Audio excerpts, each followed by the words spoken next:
what I was going through with the last class, your previous class? Could you hear that? Yeah. You couldn't. Okay. Well, fortunately, it was just me then. Eh, Oh, I heard it. oh, you did. I don't know what was going on there. It. I finally got it to do. I've been trying like everything to record, to stop the recording and load it. It would not ever come up on the screen until it started playing on me, and then I could hardly get it to stop. But somehow I managed to get it to stop. So hopefully that's up there, and it'll be loading during this class, and sometime this afternoon or evening or something I'll put it up. So let me get your manual here. So the top half of the alphabet is here in force. The bottom part is not yet. So hopefully they'll be coming in. Okay. Um, any issues, concerns, problems, anything you want to discuss before we go? Now, because I've been fighting with that, I don't have my swap made, so I may have to take off my headset for just a moment if I can't reach, which I don't think I can. So hang with me just a moment. I'm going to pause the recording right now. I'll be right back. All right, we're recording again. Did anyone else try to come in? Nope. No, just the two of us. Two of you plus me. Okay. Were there questions, concerns, problems? I had to get off to get my book swapped because I was fighting with uh, Screencast-O-Matic just about the whole 15 minutes, or at least 10 of the 15 minutes, and I couldn't get anything to work right. But I think it's done now. All right. I was just asking him about what we had for homework last week because I didn't quite remember. Because last week my dad came home and he has the virus, Oh so no, I sorry. took care of him this entire time. Right. And so I didn't quite remember what we were supposed to do for homework. Okay. You've already turned in your test, right? Mhm. Okay. Um, you could do any of the problems in 2.3 because we finished 2.3 last time, and basically that was pretty much what we did in the last class. Um, we're in 2.4 now, and when we finish 2.4,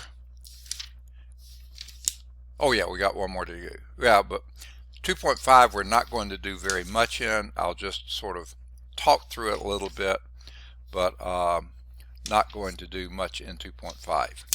And that is, I believe, the last section. No, there's a 2.6. And we are going to do,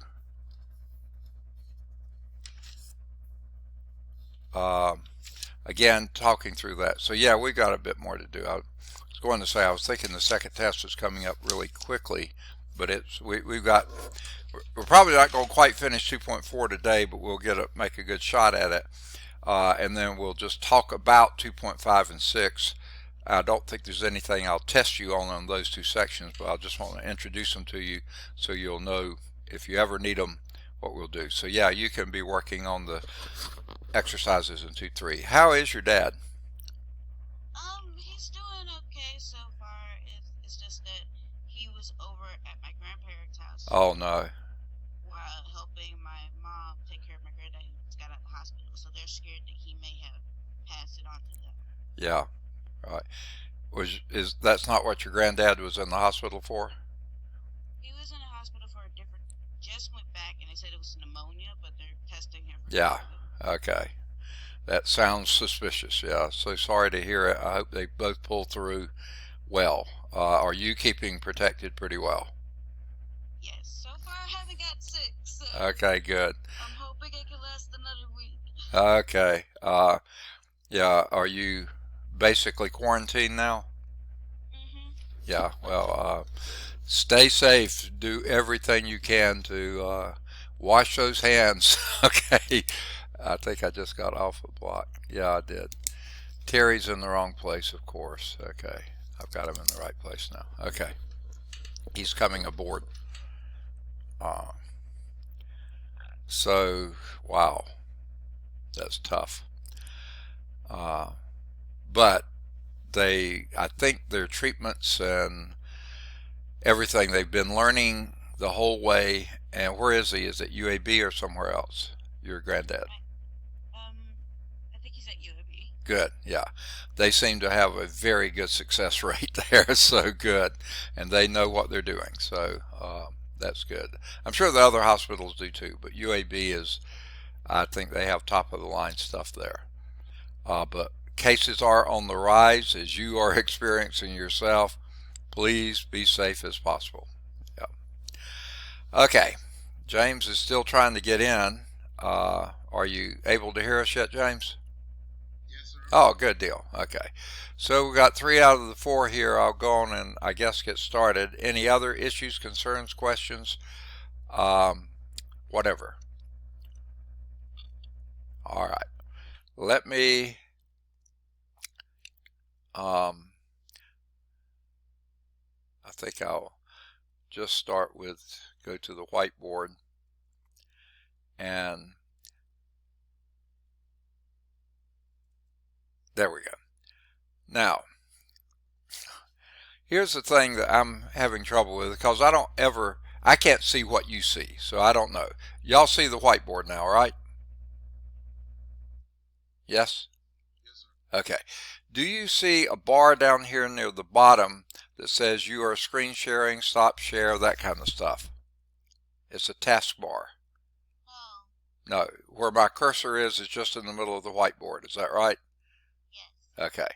Well, I have this taskbar that I have to move.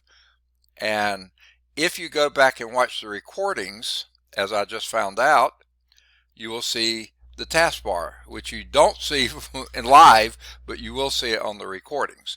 Now, do you see the taskbar up here at the top that has select, text, draw, stamp, spotlight, erase, that kind of stuff? Or do you just see the whiteboard? Just the whiteboard, okay. Well, you see my cursor moving now? Do you see the arrow moving to the upper right corner? I just moved the taskboard out of the way. If you look at the recordings, you get to see the taskboard. Do you see anything over here at all, or is this just whiteboard? Okay. What I see is my face, ugly, and then Ricky's name, Jermanuel's name, and James' name. So I guess that lets me know y'all are here. If you go and watch a recording, you'll see all this stuff that I'm seeing. I didn't realize that until I was just trying to end the last section and having to watch all that because the computer did some strange things. I must have hit the wrong key I thought I was dropping the book and what I must have done was ended the recording, and then I couldn't get it back until I went to start this class, and then the recording started. So I was seeing all that, and that's how I knew that from not having known it before.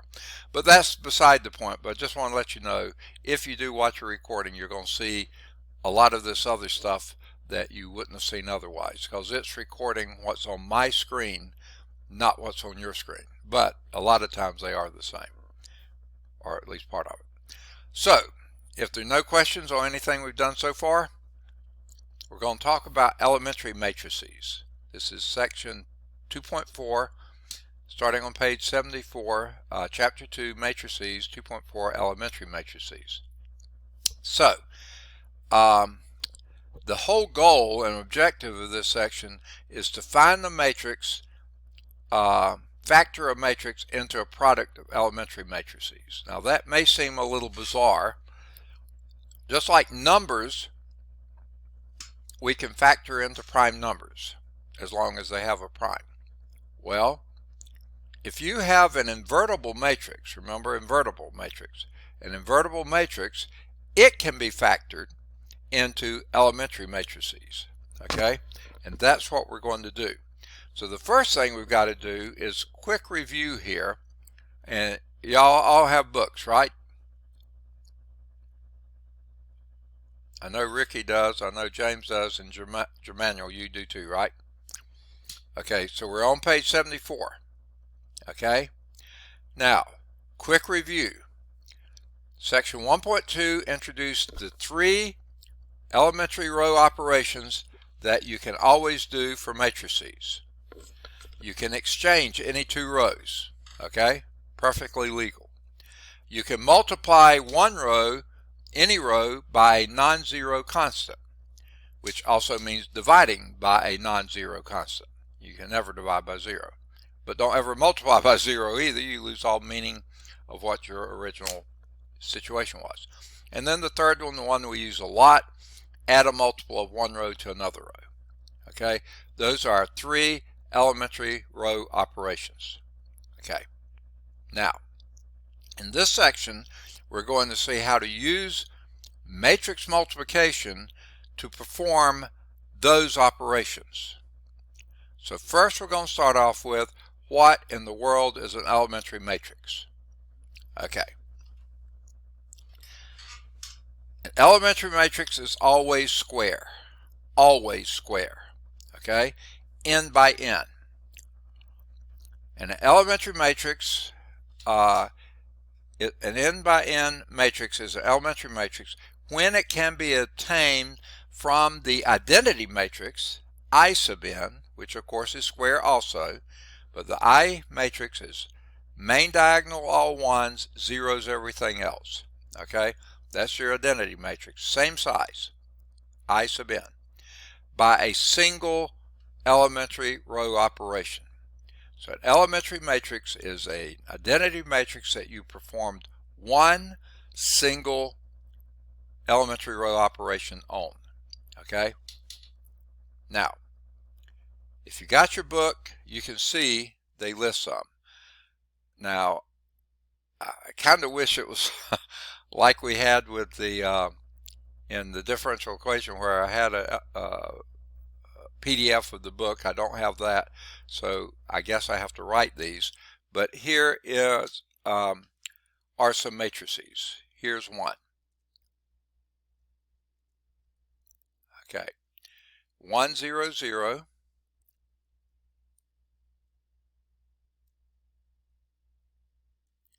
zero 3 0,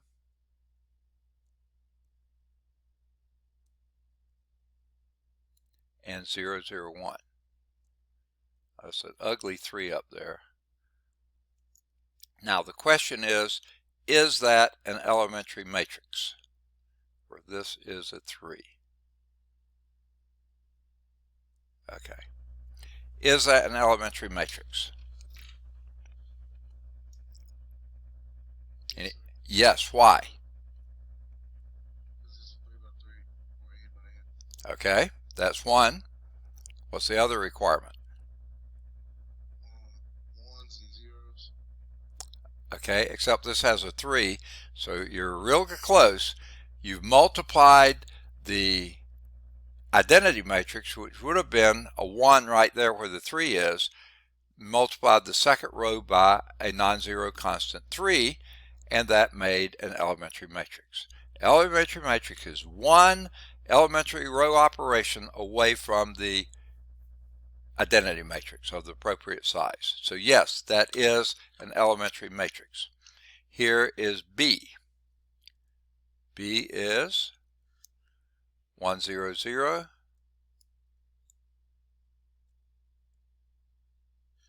0 1 0.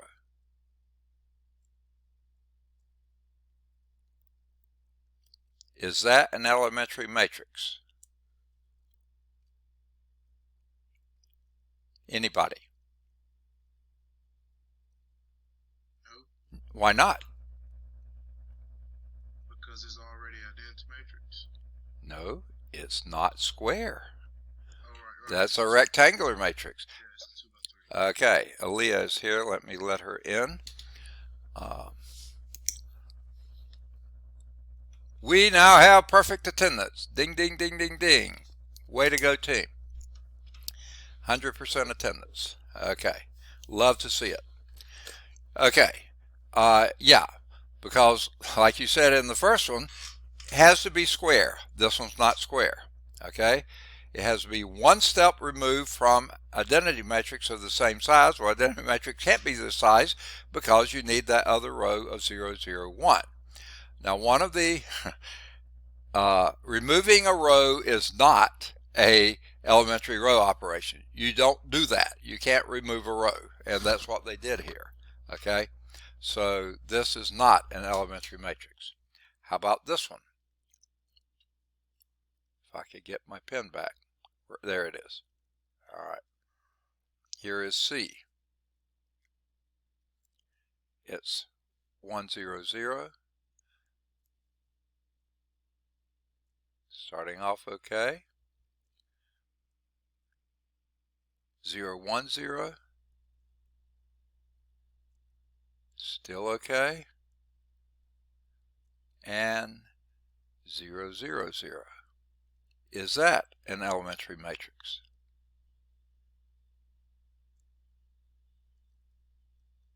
Whoa, it's an ugly thing at the end. Ignore that, but is that an elementary matrix? Anybody? Nope. Why not? Because the third row, you wouldn't be able to get a 1. Right. In other words, your identity matrix would have been a 0 0 1. You'd have to do a single elementary row operation to get to this one. Well, the only elementary row operation you could have done would be multiply the third row by 0, which is not an elementary row operation because it would be multiply any row by a non-zero number. 0 is not a non-zero number, it is 0. So, nope, this is not an elementary matrix, okay? Aaliyah, you just come in. We're talking about what it takes to be an elementary matrix. Number one, it has to be a square matrix. Has to be. And it has to be one elementary row operation from your identity matrix of the same size. Okay? This first one is an elementary matrix because you multiplied the identity matrix, the second row of the identity matrix, by the number 3, which is an elementary row operation that's perfectly legitimate. The second one is not an elementary matrix. Number one, it's not even square, okay? So you can't do that. The third one's not an elementary matrix because the only way you could get here from an identity matrix would have been a 0 0 1 is multiply the third row by 0, but that's not an elementary row operation. You don't ever want to do that because the elementary row operation is to multiply any row by a non-zero number. This you had to multiply by 0, not an elementary matrix, okay? Because that wasn't an elementary row operation, okay? How about D? Okay, looking at D here, and D is 1 0 0.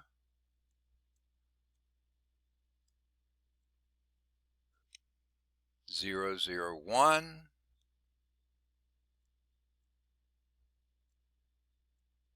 and 0 1 0.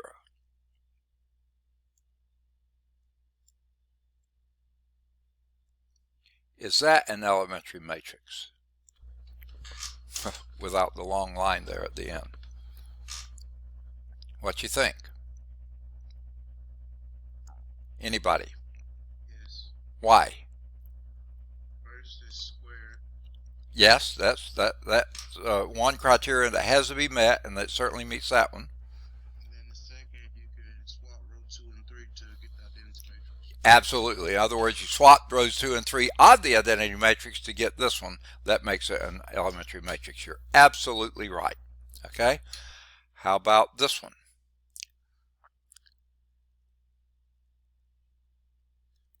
One, zero, two, one. That's a 1, 0, 2, 1. Is that an elementary matrix? What you think? Anybody? Yes. Why? It's already square. Yep.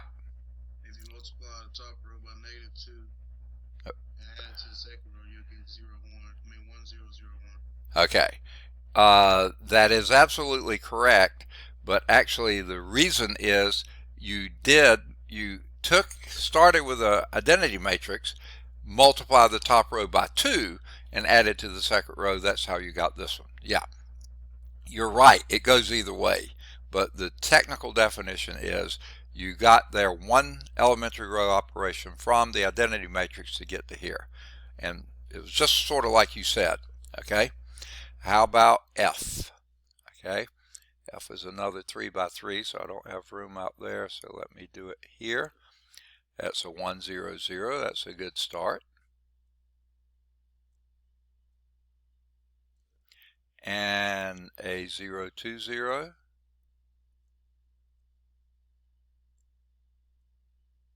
That's an okay statement. And 0 0 1. 0 0 negative 1.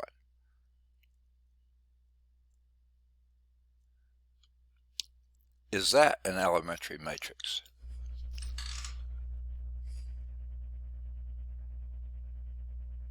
No, sir. Why not?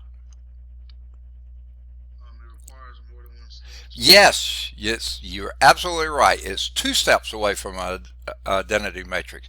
You had to multiply the second row by 2 and the third row by negative 1. That's 2 steps. You can only take 1 step.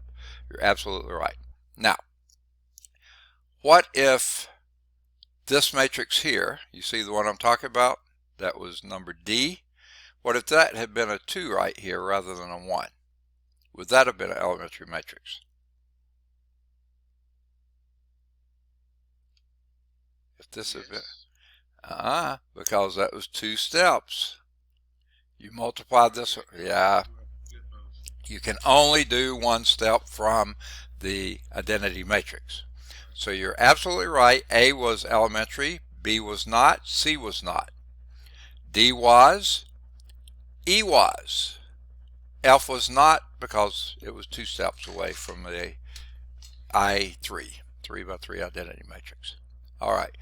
Hold on just a moment. I was in such a rush to get back, I forgot to turn on my overhead, and it's cloudy here, so I can't read well. Hold on.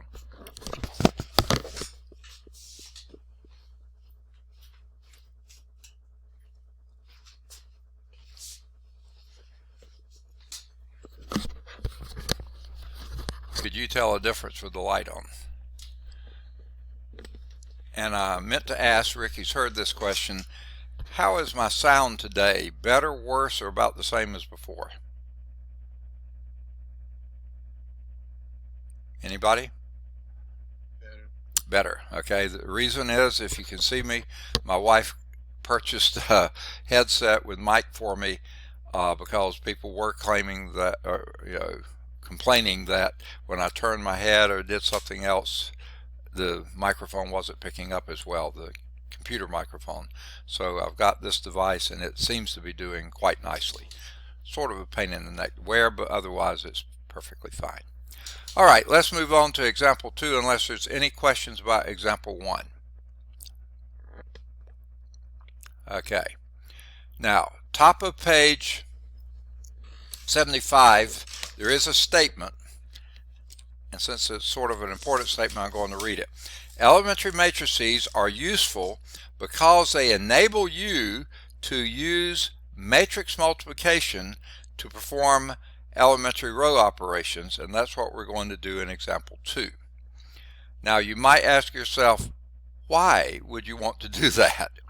And the answer is for what we're getting to later, how to factor a matrix, which seems like a weird concept, but that's exactly what we're doing. But you're going to have to use matrices to do it, specifically elementary matrices to do it, so you need to be able to do these row operations using an elementary matrix rather than just simply a row operation. So what we're going to do is start with the matrix A. So I'm going to clear the screen here. All right, do y'all need this any longer? I'll take that to be a no. All right, here we have a matrix A. You might find this is a little strange. I'm writing A right here. Here is matrix A. It's a pretty ugly A, isn't it? Okay, here's matrix A. Matrix A is 0 to 1.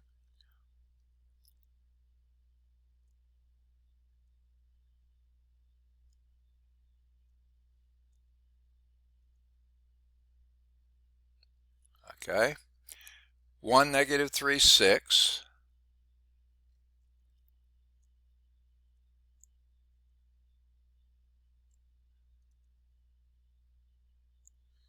And 3, 2, negative 1.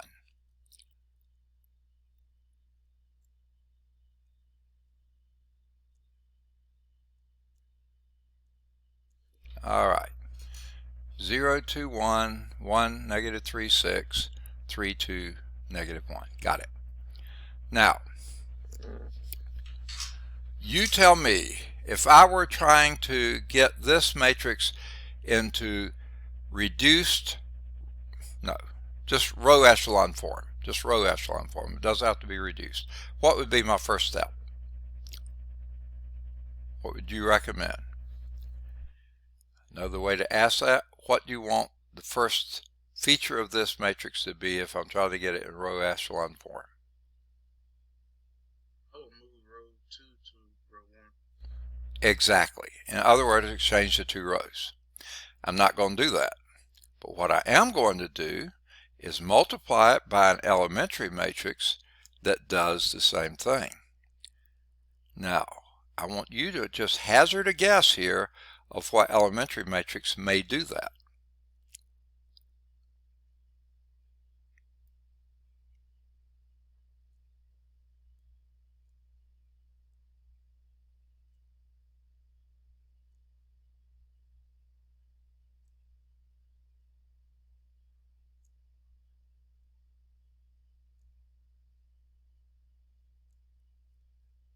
Now, my question to you, is that which I've just drawn here an elementary matrix?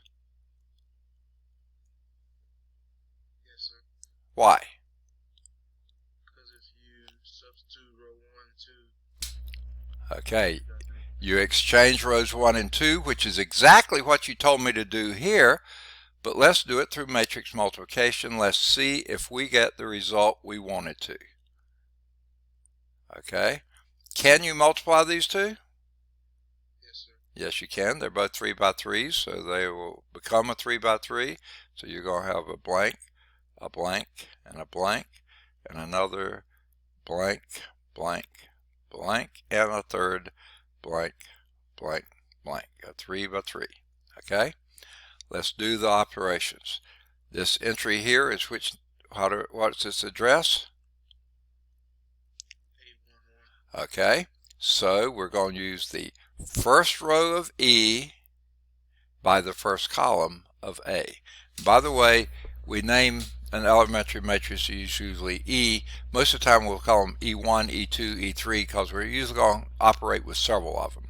But this one we're just going to do E. So first row here by first column there. What does that give us? 1. You're absolutely right. Okay. Next entry is the 1, 2 entry. So we use again the first row of E, second column of A. And what does that give you? -3. You got it. And then the 1, 3 entry here will be again the first row of E by the third column of A. And what do you get? 6. 6. Okay. If the pen would write it, that's going to become a 6. Okay. Now, this entry here is a 2, 1 entry. So we'll use the second row of E by the first column of A. And what does that give us? 0. 0. Nothing. Okay. The 2, 2 entry here will come from the second row of E, second column of A. And what do you get? 2. You're right. And then the 1 or 2, 3 entry here will be the second row of E again times the third column of A. And what would that give you? 1. Okay. Now the 3, 1 entry here would be the third row of E times the first column of A. And what did that give you? 3. Do you want to do the next two? Or the next one? 2. 2. And you want to do the last one? My pen's not writing. Yeah, that is a 2 there. and this is a -1. Sorry, the pen is sometimes draws when I don't want it to, other times draws what I won't draw what I want it to. That's a 2. Now my question to you, did this do exactly what you wanted it to do? Yes, sir. It exchanged the first 2 rows. Okay? Now,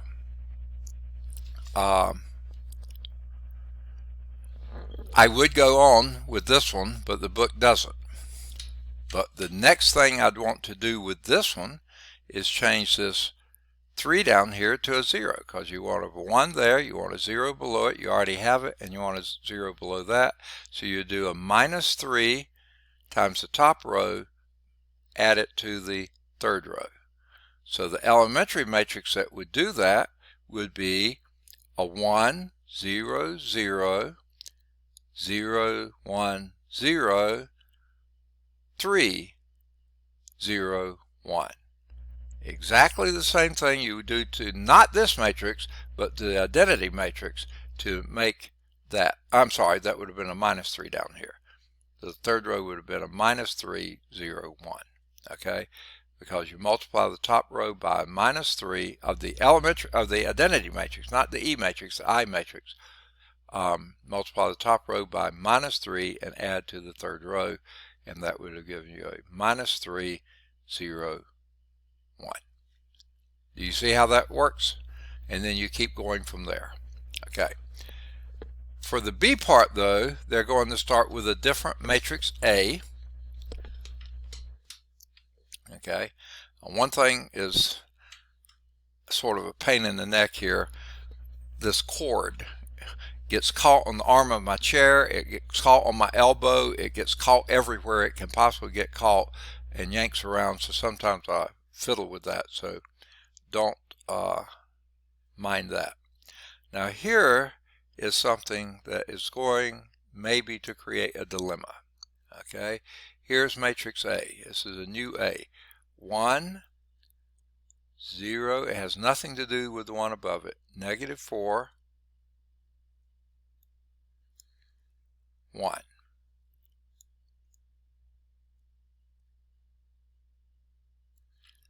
Okay, 0, 2, 6, -4. 0, 2, 6. See, again, it's not writing where I want it to. 6, -4. The third row is 0, 1, 3, 1.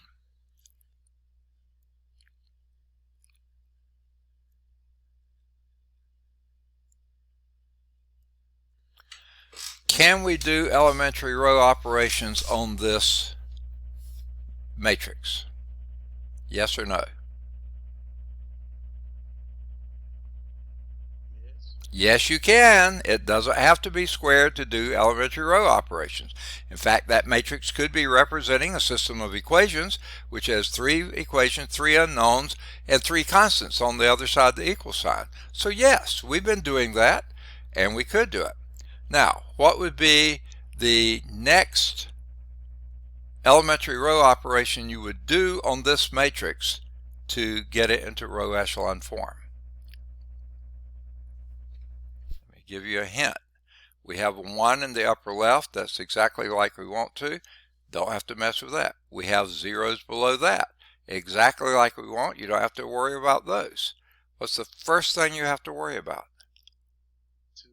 2 to become a, how do you make that happen? Well, I would multiply row 2 by 1/2. That's exactly what I would do. But we're not going to do an elementary row operation. We're going to choose an elementary matrix that we want to do the same thing. Now, elementary matrix has to be what? Square. Okay? Now, what size square does it need to be?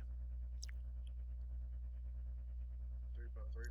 You're absolutely right, because this is a 3 by 4 matrix here, so you have to have the second number in the size of your elementary matrix to be a 3 to match this 3, and that means that since it has to be square, it has to be a 3 by 3. Okay, so we got the size right. What are the numbers that will need to go into that matrix?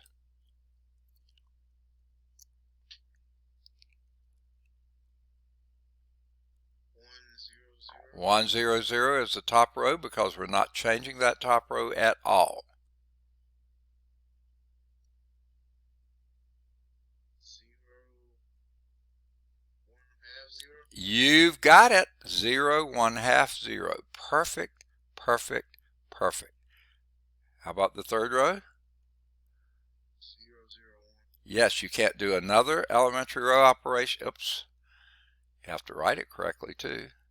To that, that's what it would be. Well, let's do the matrix multiplication and see what we'll get.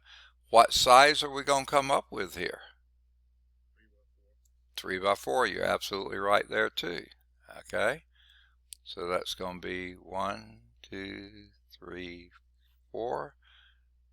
1, 2, 3, 4, and 1, 2, 3, 4. 4 rows, 3 columns. Okay, any idea what the first row is going to be?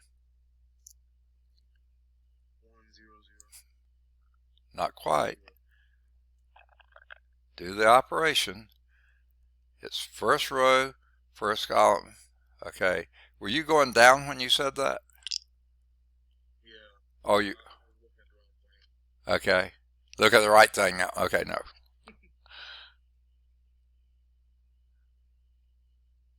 Okay, I agree the 1, 0 works because this is 1 times 1 and then 2 zeros, so that's a 1.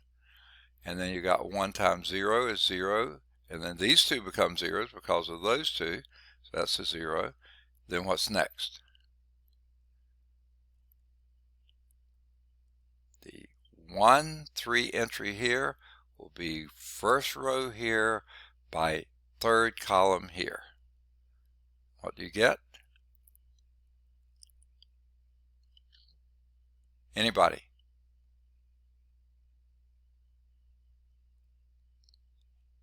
Anybody?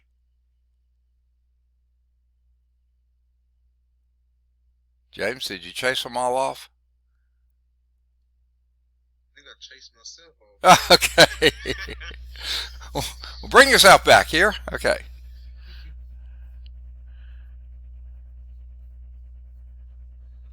What we got? My pen's at. I threw my numbers around. Okay. So instead of multiplying E by A, I'm multiplying A by E, so it threw me off. Oh, I see. Okay. That's why I wrote it this way now. Okay. So 1 times minus 4 is minus 4 plus 0 times 6 plus 0 times 3. That's a minus 4. Perfect. And the last one, 1, 4 entry, be first row here, fourth column here, and what would that give you? 1. Okay. Let's go to the second row, first column. So we'll do second row of your E, first column of your A. What do you get?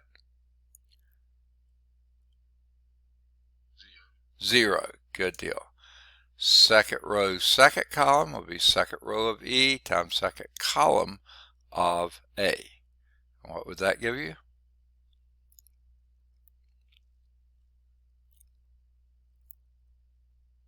0 plus 1. 1. Perfect. I can't get my pen to write. Okay.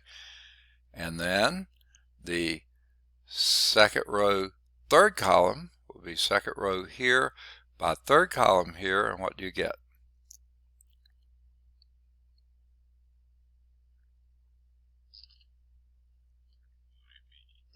3. You're absolutely right. And then the second row, fourth column, second row of E times fourth column of A. And what do you get? -2. -2. Okay. which is exactly what we would have gotten if we had done what you said to begin with, divide or multiply everything in the second row by 1/2 or divide by 2. Okay, 0, 1, 3, -2. Exactly the same. Okay, how about the 3, 1 entry? Third row here, first column here. 0, you're absolutely right. 3, 2 entry here. Third row here, second column here. 1, Got it? 3, 3. 3, 3. 3, 4. 1. 1. Look at that. You got exactly what we would have had. Now, it's more work. I agree. It is a little more work, but the work is pretty easy because basically these rows here duplicate the first and the third duplicate your first and your third rows here. That's all they can do, because the only thing that's going to multiply is the 1 here and the 1 here, the 1 here, the 0 there, the 1 here and the 4, -4 there, 1 here and the 1 there. That's all the thing it's going to do, because the other twos are zeros. Okay, so it doesn't change anything except the row that the change you're looking for. So it's basically write down. It just takes more time to write. Okay, so that was your B part. You tell me what the next step you think you would do.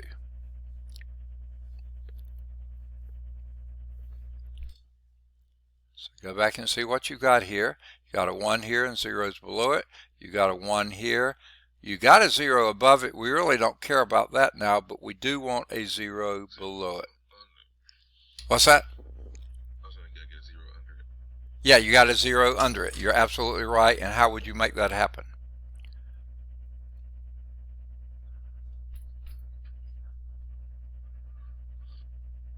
Multiply row 2 by -1, add it to row 3. Exactly. So what elementary matrix would make that happen?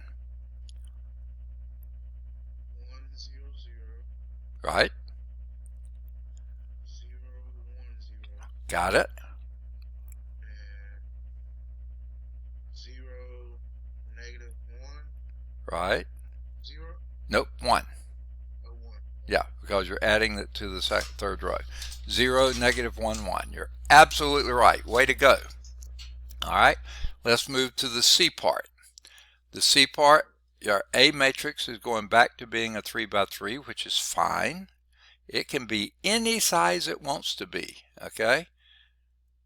You just have to adjust your E matrix to make sure the number of rows, the number of columns, number of rows here is the number of columns of your elementary matrix, and whatever that number of columns is, that has to be the number of rows, because elementary matrix, these are always square. So this is a 3 by 3, 1, 0, -1.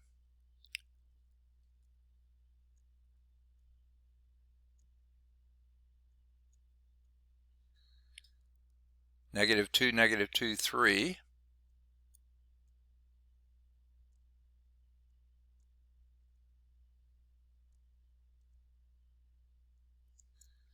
And 0, 4, 5.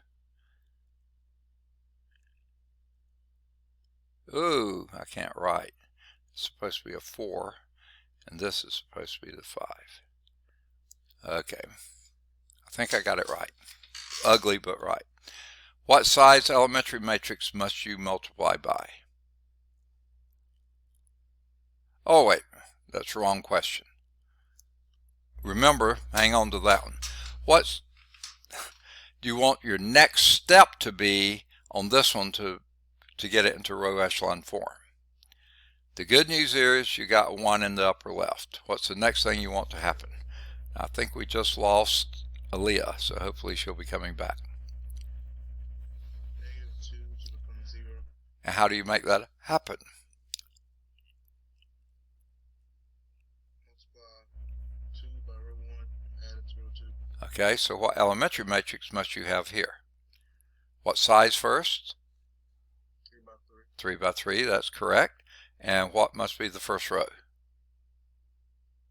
0 0. Absolutely, you're not changing anything in row 1 of the matrix A, so you leave that alone. But you are changing row 2's. Boy, this pen is not writing. There, we got it. And what would the row 2 be then? 2 1 0. You got it, 2 1 0. The elementary matrix that you get by doing that same operation you just told me, multiply the top row by 2 and add it to the second row. You do that to the identity matrix, and that would give you this new second row. What will your third row be? 0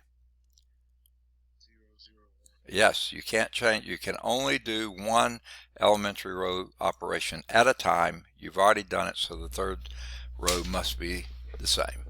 Well, let's see what happens if we multiply those two. First, can you multiply them? The answer better be yes. What size will you get?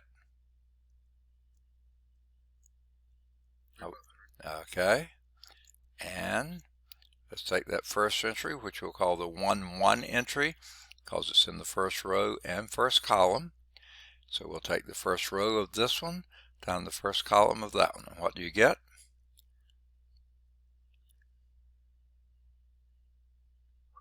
1.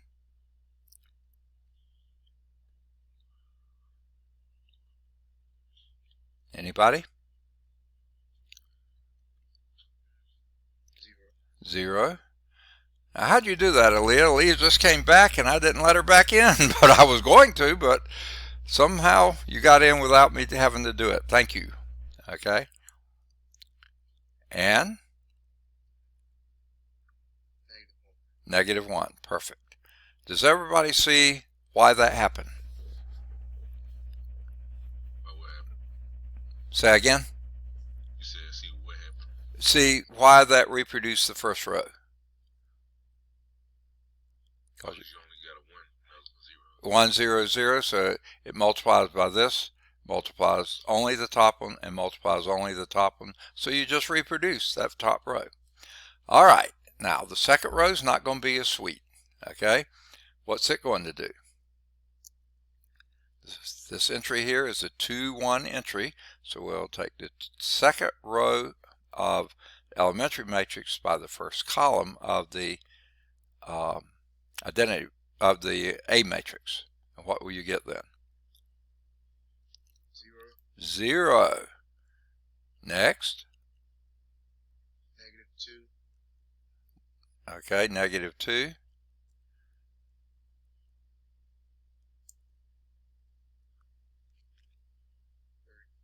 3. All right.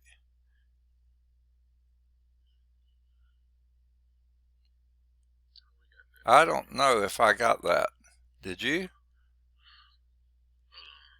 That should be 1. I believe so. Okay. See, you're leading me astray, aren't you? Okay. I have to watch him. Okay. Okay. 2 times 1 would be 2, plus -2 plus 0 would be 0. That's what we got. 2 times 0 is 0, minus 2 plus 0, that's -2. But the third one is 2 times -1, which is -2, plus 3, which would be 1, plus 0, that would be a 1. Okay? Next.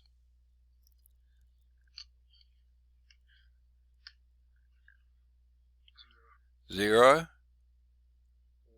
4, 5. Perfect. Everybody see how that happened? That third row of the elementary matrix is 0 0 1, so it really doesn't matter what these upper two are. They're multiplied by zeros, and then 1 times 0 is 0. These are multiplied by zeros, but 1 times 4 is 4.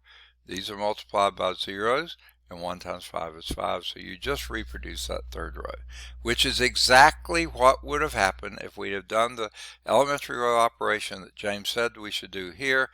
Multiply the top row by 2 and add it to the second row, that would give us a 0, a -2, and a 1. And then you just write down the third row again, which we did.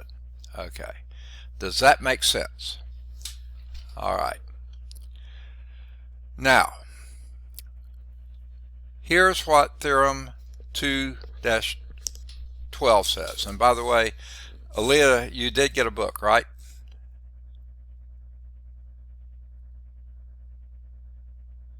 I think I asked everybody else. Aaliyah, did you get a book? Is Aaliyah able to hear me? Maybe not. I'm going to assume she did. I think she did, because I believe when she turned in some stuff, she said she finally got her book. But she's in another class. I can't remember which class it was. But anyway, in your book, near the bottom of page 75, Theorem 2-12. Let E be the elementary matrix obtained by performing an elementary row operation on I sub m. That means a square identity matrix m by m. If that same elementary row operation is performed on any m by n matrix A, notice it doesn't have to be square, but it does have to have the number of rows that the elementary matrix had of columns. Okay, so the m has to be the rows.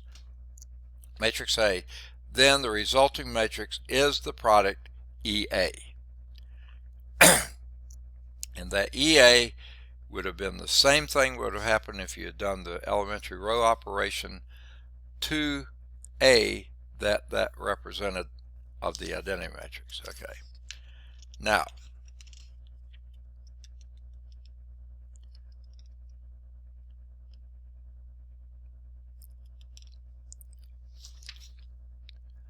we're going to do example 3. Okay. It says find a sequence of elementary matrices that can be used to write matrix A into row echelon form. Okay. Now this is going to take a little while to do, as everything in linear algebra, it takes a while. It's not that hard to do, it just takes a while to do it. Okay, so be patient, be careful, step by step. Okay, here is your matrix A. Now, they're going to start and write this over here on the right, because we're not actually going to multiply it, we're just going to come up with elementary matrices that do it. So here is matrix A. It's a 3 by 4, if I'm reading the book right. It's 0,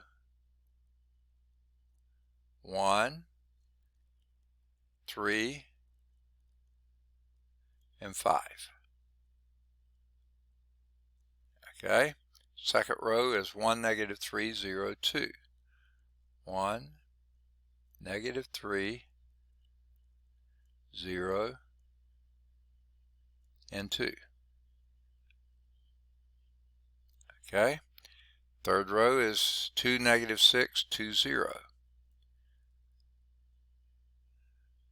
2, -6, 2, 0. Okay, I hope I've done it right. Okay, now I like to do something the book doesn't do, okay, because it helps me know what I need to do. I like to write the identity matrix up here that I'm going to be using. Okay, and what is the identity matrix I'll be using? What size? 3 by 3. Because even though we've drawn it sort of backwards here, this would be going in front of that one if we're multiplying. We're not multiplying in this, we're just coming up with the elementary matrices. So what would be the 3 by 3 identity matrix? It's about the general one or the one to multiply by this one? No, I said identity matrix. Okay. Yeah. 1, 0, 0. Okay, 1, 0, 0. 0, 1, 0. 0, 1, 0. 0, 0, 1. And 0, 0, 1. Okay. Now the book doesn't write this down. I found it a little useful to do. You may not need to, but I found it helpful. Okay. Now, what our goal is, find a sequence of elementary matrices that can be used to write the matrix A in row echelon form. So basically what you ask yourself, and this by the way is matrix A, and this happens to be I sub 3. Okay, and that's sort of beside the point because I just did it here so you'll see it. That's I sub 3, which is the right size identity matrix. Now, what you want to know is what elementary matrix you're going to put here.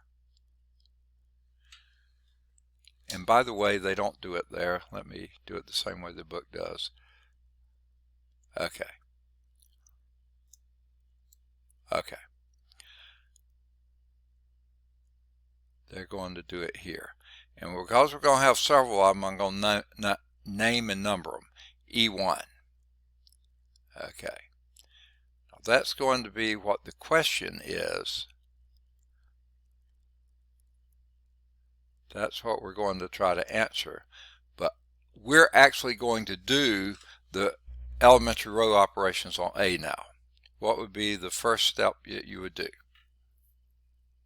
Swap row 2 and 1. Yeah, it's row, I don't know how you want to do it. Row 1 interchanges with row 2. Okay, good, that's ugly. Okay, so let's write down what the next step of this would be if you're doing row. I'm way too close to the left hand margin there.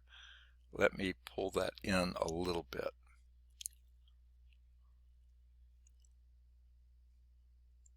Okay.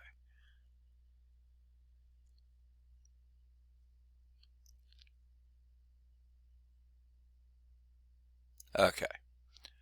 Now, what would this be?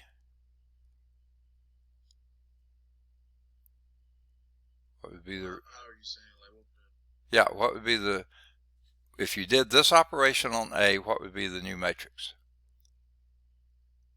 1, -3. Perfect. 0. Got it. 2. 2. 0. Got it. 1. Yes. 3. Got it. 5 you said? Yes, sir. Okay. And? 2. Got it. -6. Got it. 2.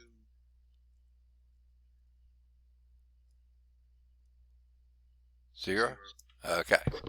Now, what elementary matrix, had you multiplied by this, would have given you the same result? And again, you get the elementary matrix from this identity matrix. That's why I put it up top. 0, 1, 0, 1, 0. Got it? Got it? Got it? Perfect.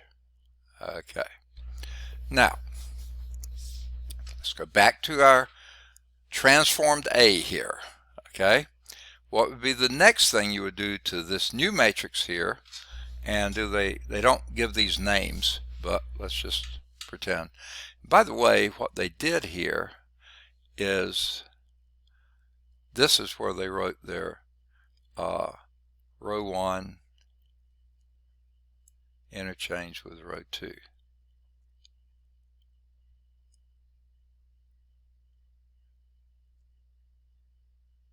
This is to make that happen. It's also what you did from here to make that happen.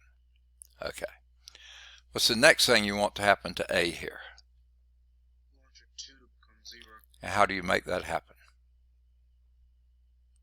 Multiply row 1 by -2 -2 times row 1 and add it to row 3. I used to write these in front. I'm now writing them in between, and there's a reason for that.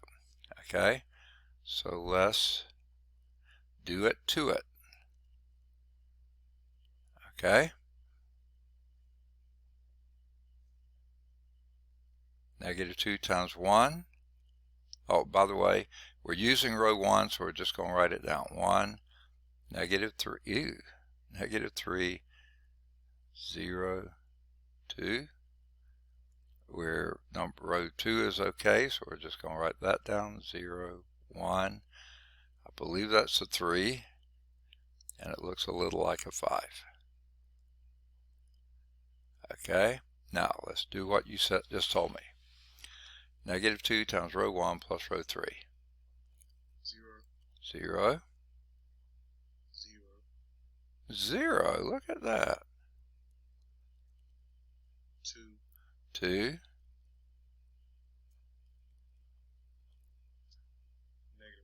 -4.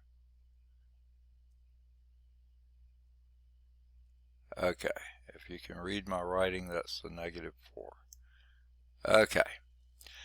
Now the question is, what is your next elementary matrix, E2 we're going to call it, that does the same thing that that one just did? Now here's the catch, and be sure you do this. Elementary matrices are always one step away from the identity matrix, not the matrix above it. Don't use this one, use the identity matrix. So this thing goes through this operation to give you this one. That's pretty ugly, but you get what I mean? So what would that be?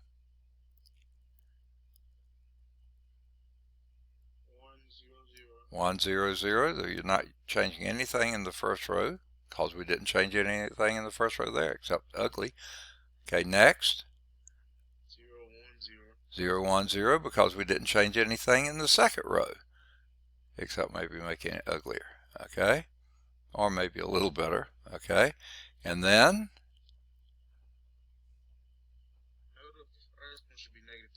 -2.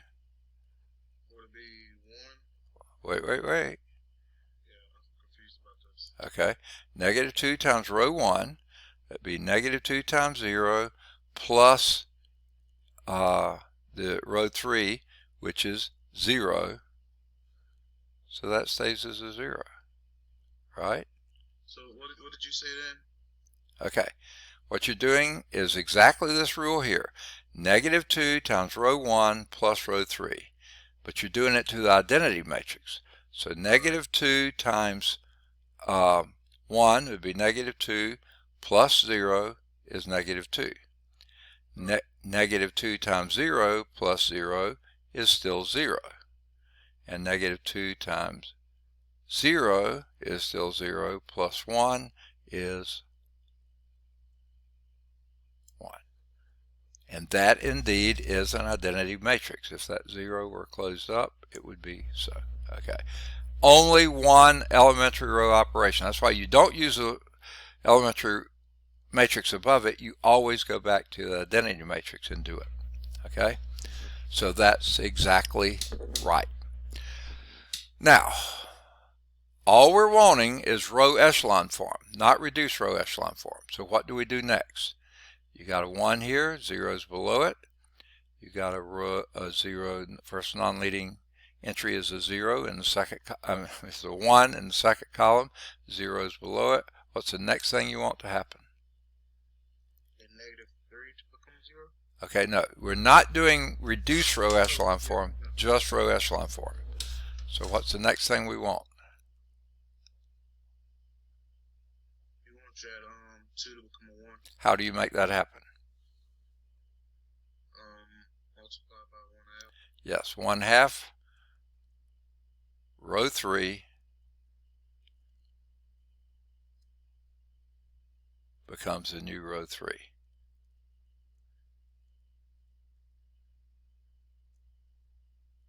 Or I'd say divide by 2, it doesn't matter. Both of them are correct. Okay, so let's do it to this one. And what do you notice here? The top two entries, rows, stay exactly as they are. 1, -3, because we only want in row echelon form, and I think that's a 0 and a 2 there if I can read. Yeah. 1, -3, 0, 2, right? And 0, 1, 3, and 5. Okay. And 0, 0, 1, -2. Okay, you've got this in row echelon form. Okay, we're going to do the same thing to your identity matrix, not the matrix above, to give you your new E3, the third elementary matrix that'll do the same thing that we just did. But you use, again, the identity matrix. So you come from here, go down to this rule, and you implement it down here. Okay, what will be that new elementary matrix? 1, 0, 0, 0. You're stuck on zeros, aren't you? Okay. 1, 0. Okay. 0, 0, 1/2. You got it. Okay, that is an elementary matrix. You've only done one operation to your identity matrix to get there.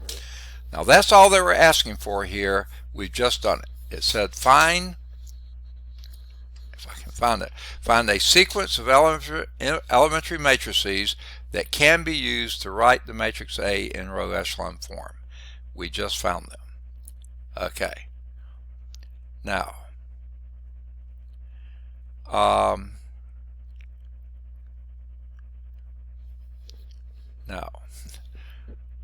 what we're going to do next is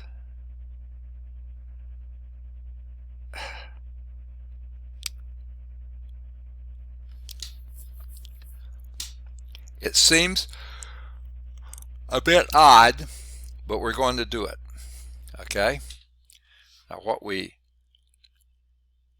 are saying here is this makes a new matrix here, and we're going to call this matrix B. Now it's a row echelon form of matrix A, but it's an easier one to mess with. Now, how did we get our B?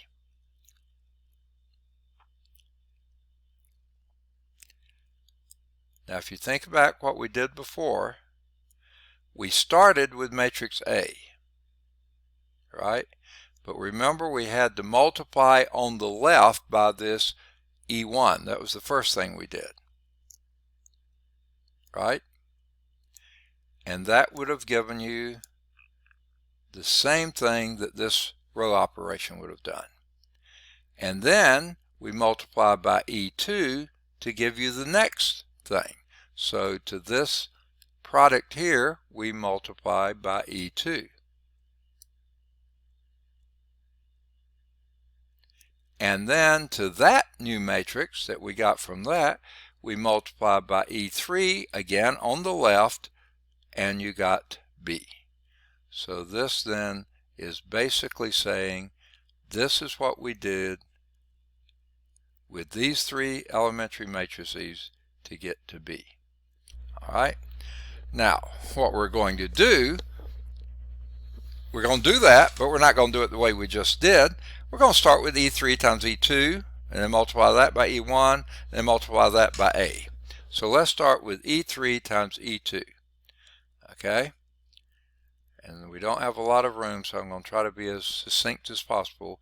1, 0, 0, 0, 1, 0, 0, 0, 1/2. You could put 0.5 if you prefer decimals. If you're using a calculator rather than doing it in your head, that might not be a bad idea. Multiply that by E2. E2 was 1, 0, 0. If I could get the zeros right. 0, 1, 0.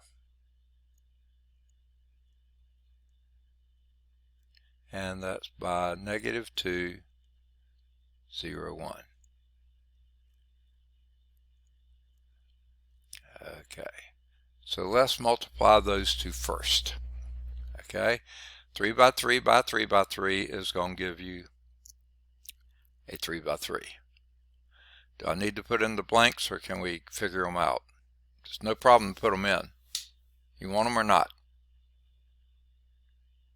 Yay or nay? Nay, okay, don't want the blanks. So this 1, 1 entry here, don't have a blank to look at, but 1, 1 entry, first row by first column, what would that be? 1, 0, 0, 0. got it. Okay, the 2, 1 entry here would be second row here, first column here, and that would be a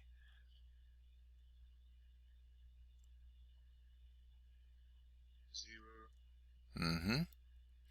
1, Yep, 0. got it. Okay, now the third row here, third row here, first column there, and that would be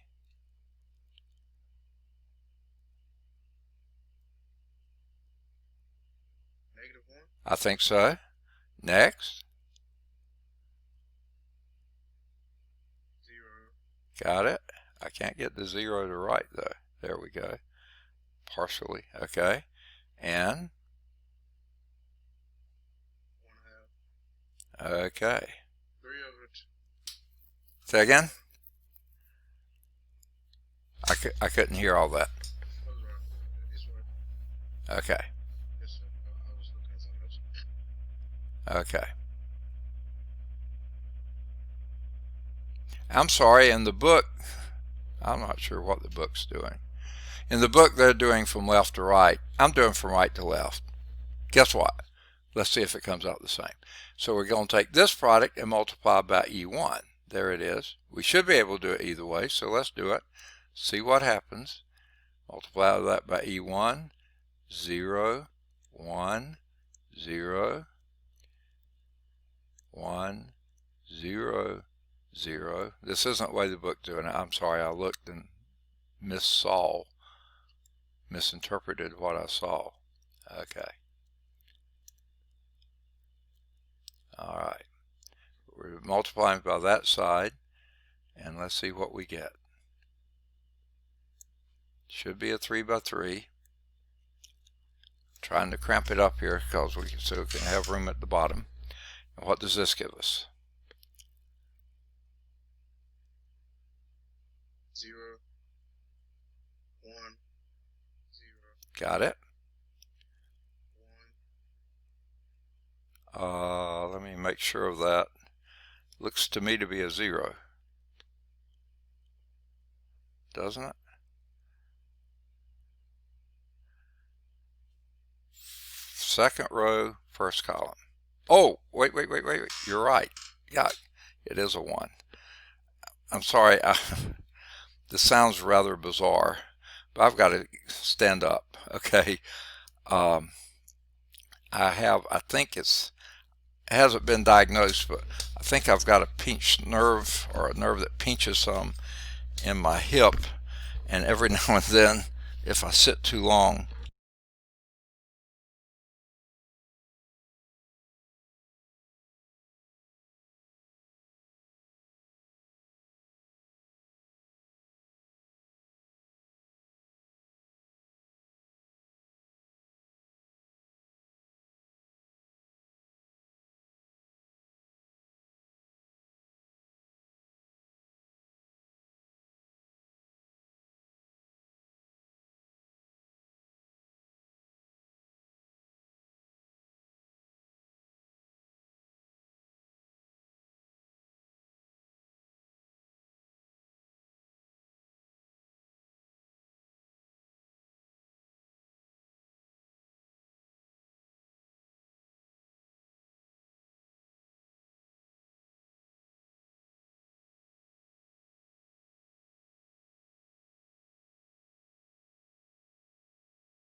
How about this?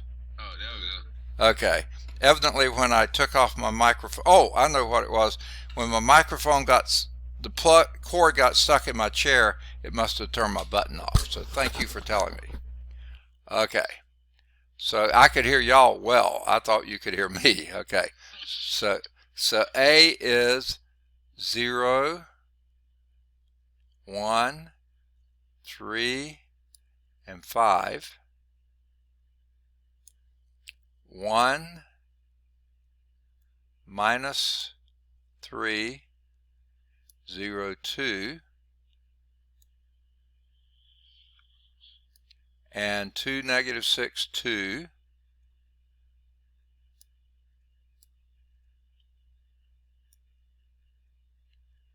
and a 0. Did I get it right? All right. Will those two multiply? Yes, sir. And what size will they become? 3 by 4. 3 by 4. Now, do you want blanks or not? Might want to put blanks in this. Okay. There's a lot to keep up with. 1, 2, 3, and 4, and 3 rows of those.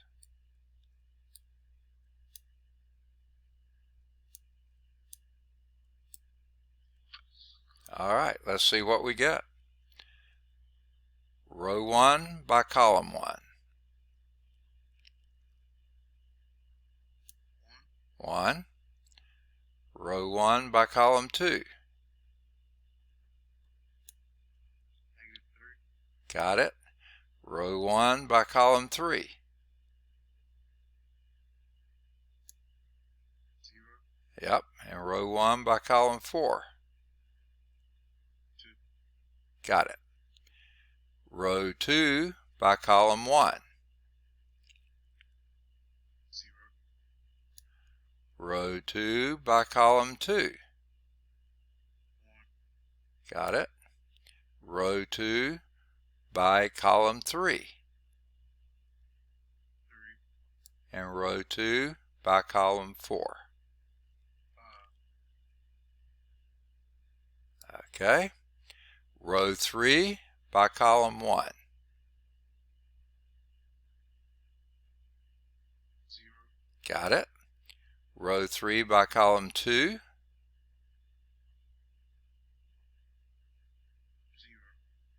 I don't think so, is it? Oh, you may be right. Yeah, you're right. It is a 0. It is a 0. Got it. I was looking. I couldn't read that -1 there. Okay. And row 3 by column 3.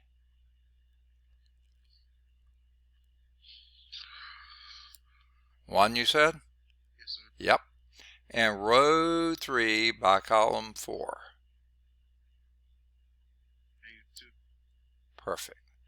Let's see how this B compares to this B over here. What do you think? Perfect. Yep, exactly the same. Exactly the same. So, the book did from left to right and multiplied, but we found out it doesn't matter what order. Matrix multiplication is not commutative, but it is associative. So you can associate anyway, just don't change the order. And either doing from this way, that would have given you us exactly the same matrices we had here. So I just thought, let's multiply by here and see if we do. And sure enough, we still get the same matrix. Okay? So way to go, we got it. Doing it slightly different from the book, but we still did. Those two matrices are row equivalent. Matrix A and B are row equivalent because you obtain B by performing a sequence of elementary row operations on A. Okay, so B is this E3 times E2 times E1 times A. Now, that leads to the definition of row equivalence. Now again, I'm hoping all of you have the book so I don't have to write this down. And all of you do have books, right? Definition of row equivalence. Let A and B be both M by N matrices, just like these were. Here's A, here's B, they're both M by N matrices. 3 rows, 4 columns. Okay? Matrix B is row equivalent to A when there exists a finite number of elementary matrices, E1, E2, E3, up to E sub n, or E sub k, such that B is equal to E sub k times E sub k minus 1 times E sub k minus 2, dot, dot, dot, down to E sub 3 times E sub 2 times E sub 1 times A. Yeah, that's what it means to be row equivalent. You have to have, can you still hear me? Okay. You have to have a series of elementary matrices to do it. Now that leads into theorem 2.13. That was definition of row equivalence. Here's 2.13. You know that not all square matrices are invertible. You know that. Every elementary matrix, however, is invertible. Moreover, the inverse of an elementary matrix is itself an elementary matrix. So that's theorem 213, basically what we just said. If E is an elementary matrix, any one of these elementary matrices or any other elementary matrix that you have, then E inverse exists. That elementary matrix is always invertible. And the E inverse exists, and it also is an elementary matrix. Now, this next little bit is going to tell you how to come up with the inverse elementary matrices, which of course are elementary matrices. Okay? The inverse of an elementary matrix E is the elementary matrix that converts E back to I. And that's what James was doing early on. Okay? For instance, the inverse of 3 elementary matrices used in example 3 are shown, and we'll do those. So I'm going to erase everything but these 3 elementary matrices, because I don't think care about matrix A anymore. So I'm going to erase matrix A. I hope I won't regret this.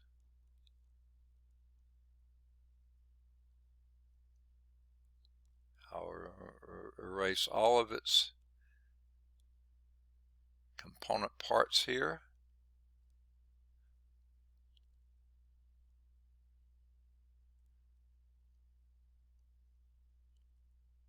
One thing I like better, I think I said this before, than my old Fujitsu was its eraser. You had to go over and over, and if you missed the spot, it was gone. Okay, it was totally missed. So I'm going to get rid of all these things except those 3 elementary matrices. I don't think I need anything. I don't need the I don't think. Maybe it would be beneficial to hold, but just to keep from confusing. We don't need any of these. We don't need to show what we've already shown.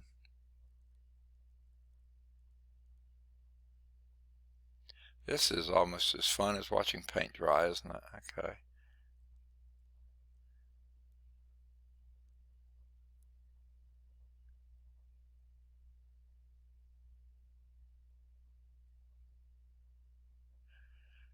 Just a little bit more.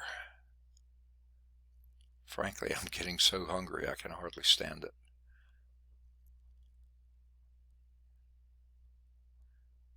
Okay. These are long mornings on Tuesdays and Thursdays. I'll go from 8:30 to 1:15. Of course, I'm in the office from 8 o'clock or even earlier. Okay. Whew. Those are our elementary matrices. Let's go back to our drawing and let's see if we can come up with the inverse of these 3 elementary matrices. So it's E1 inverse. That's this designation for inverse. Now, as it just said, and these, by the way, are all 3 by 3. They've got to be square because they're also elementary matrices themselves. And as it just said, a square matrix is invertible. Okay, I'm sorry, I'm reading it the wrong one. The inverse of elementary matrix, E, is the elementary matrix that converts E back to IN. Okay, so what would you have to do to convert this back? And now I wish I'd left it there. Here's your IN. In this case, the N is 3, so it's I3 is equal to, I knew I wanted this back, but I was afraid it might be more confusing than helpful, but I think it will be more helpful. 1 0 0 0 1 0 and 0 0 1. Oops. When I get tired and hungry, things goes haywire. Okay. And we still have 45 minutes to go. Okay. So, what elementary matrix will it take to multiply by this to get you back here? What would you have to do? What, row 1 and 2? Yes. So that would be,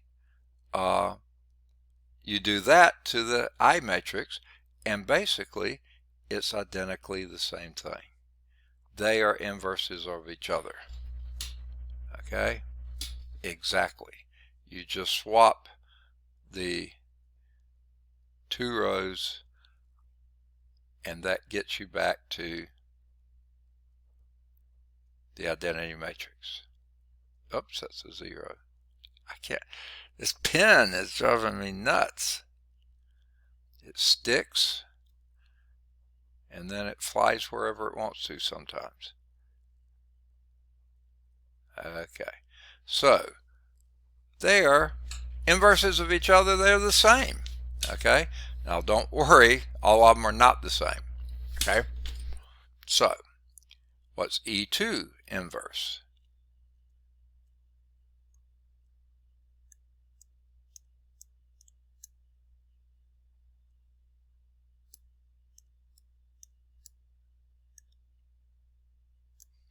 What matrix would you need to do, elementary matrix would you need to do to get this matrix to go back to being the identity matrix?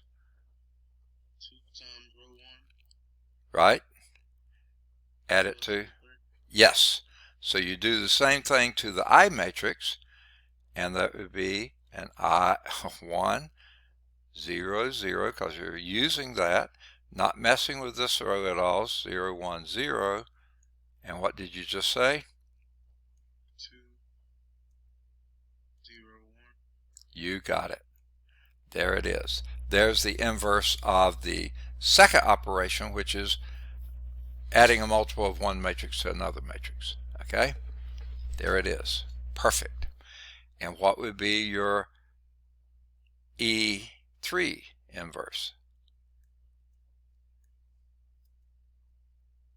Multiply row 3 by 2. That's it. Way ahead of me. And what elementary matrix would do that? 1 0 0 0 1 0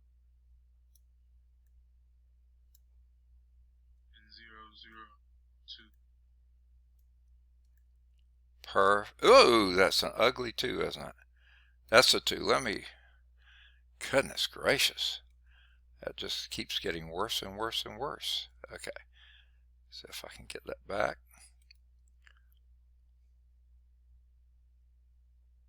Okay, there it is.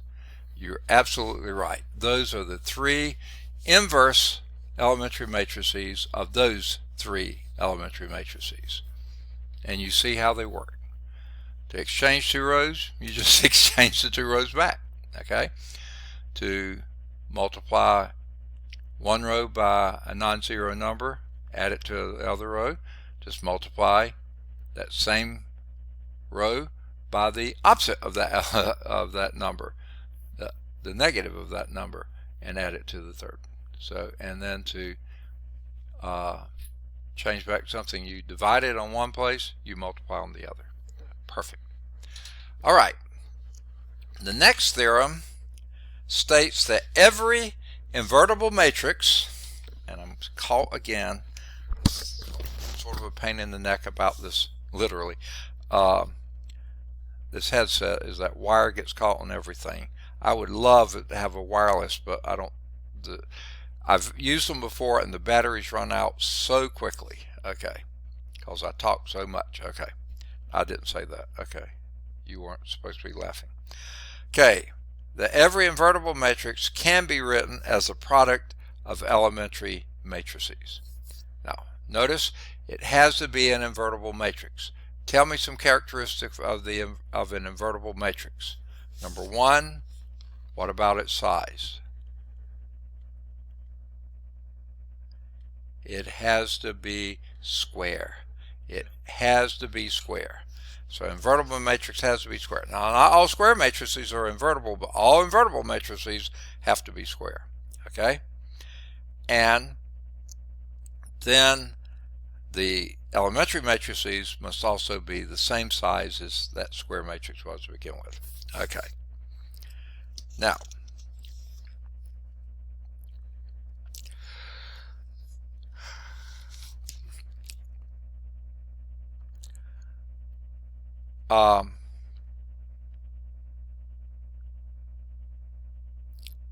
here's what it boils down to. Now, remember these three did not invert the other matrix. They were well on their way. To invert the other matrix, we would have also had, remember, we started, well, wait, number one, that A was not square, so it wasn't an invertible matrix. But what if it had been square? Okay, it would have been a 3 by 3. And the operations that we did on it got it down to an identity matrix, that your B was actually an identity matrix. Okay? This is saying a square matrix A is invertible if and only if it can be written as a product of elementary matrices. Okay. So, that square matrix there, if it had been invertible all the way down to B, and B had been an identity matrix, then we'd know A was invertible. Well, we're saying that A had to be the product of a bunch of elementary matrices. Well, let's see. Remember, we multiplied E1 by A on the left, and then E2 by that on the left, and E3. So let's say this is what we had written before, that B. Now this time we're going to assume that B is an identity matrix, that B is indeed I sub 3. It wasn't before. This is make-believe, and I didn't want to write that. Okay. B was I sub 3. That's our assumption, that the elementary row operations we did got the B to be I sub 3. Okay, and what were they? They were E sub, let's call it E sub K, E sub K, this is ugly, E sub K minus 1. These are not looking like K's, E's, or anything else. K minus 1 times E sub K minus 2. Goodness, my stomach is growling. Okay, I'm glad the microphone isn't down there. Okay, E sub K minus 2.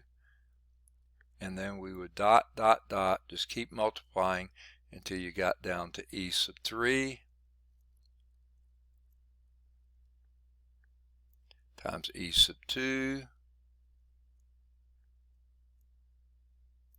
times E sub 1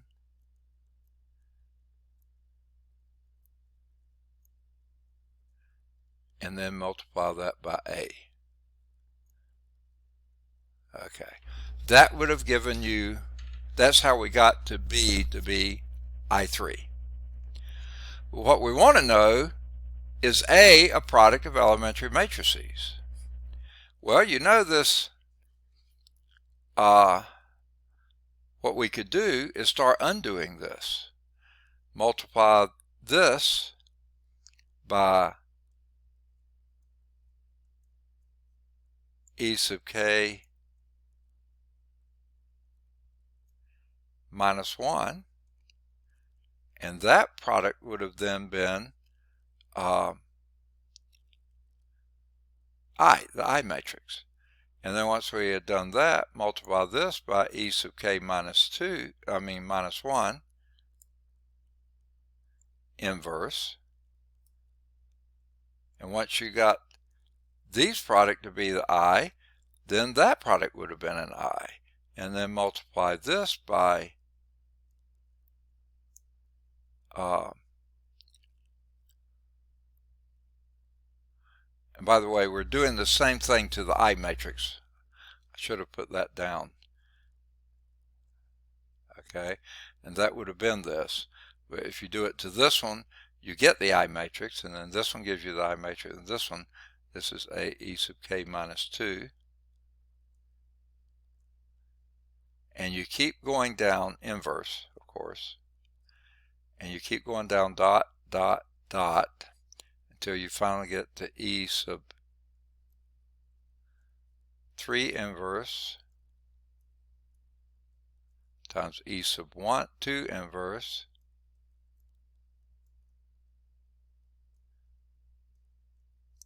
times E sub 1 inverse. Sorry about being on the edge of the page here. Okay, you keep doing that, and what you'll wind up with,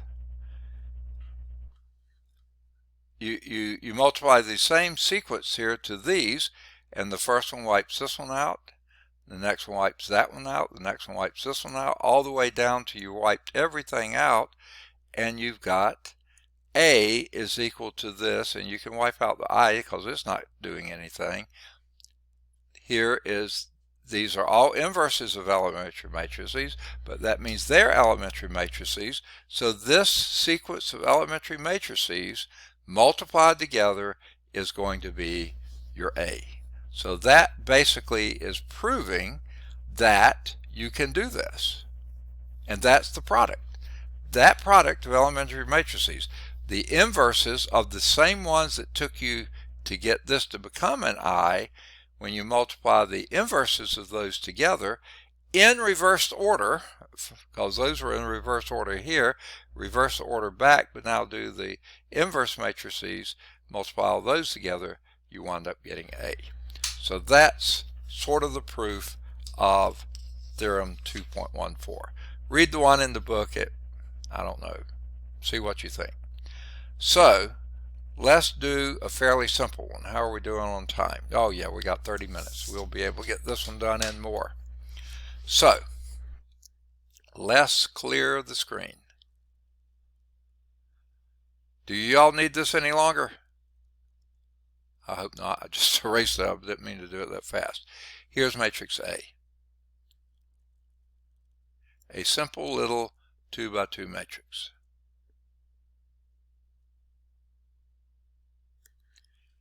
-1, -2,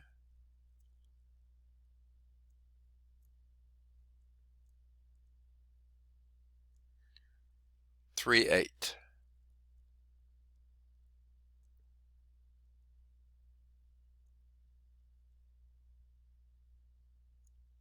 Okay. All right, there is your matrix A. Now, they say it's a non-singular matrix A. Can you convince me it is pretty quickly? Indeed, that this is an invertible matrix, a non-singular matrix. Convince me real quickly. Remember what we did? A 2 by 2 take the determinant. -1 times 8 is -8. -8 minus -6 Is +6. It will be no -2. All it requires is it not be 0. -2 is not 0, so therefore this is an invertible matrix. Okay? Now, it says find the sequence of elementary matrices whose product is that non-singular matrix. Okay? Now, what would be the first thing you would do to reduce that?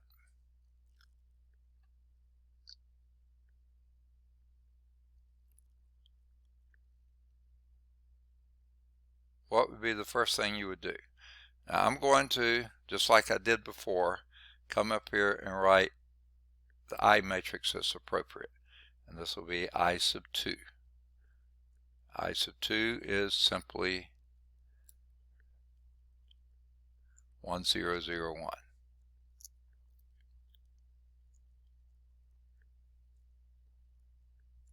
Okay. What's the first thing you would do? You want the -1 to become a 1. How do you make that happen? Divided by -1. Yeah, okay. Minus row 1 becomes the new row 1, right? You just negate row 1, multiplied by -1.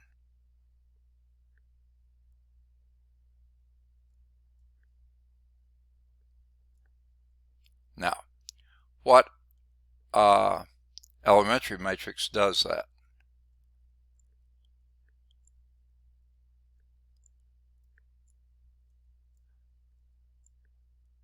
-1. Right? 0. Got it? 0. 0, 1. Perfect. Now, what I want to know is what the inverse of that elementary matrix is. What is E1 inverse?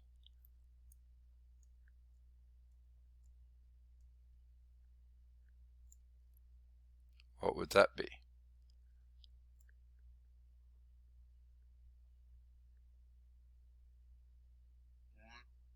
Actually, Oh yeah, -1, 0, 0, 1. Okay, because if you, what would you have to do to get this to become that? Multiply the top row by -1. That's what we just did. Okay, so we got the elementary matrix. Okay, well, let's do it up here too. We need to keep up with the Joneses here. That'd be a 1, 2, 3, 8. That's a pretty ugly 8. How are they going to be pretty ugly? Never mind. Okay. What you want the next thing to happen? 3 to become 0. Okay, 3 to become a 0. How do you make that happen? Multiply -3 by row 1 and add it to row 2. Okay. Add to row 2.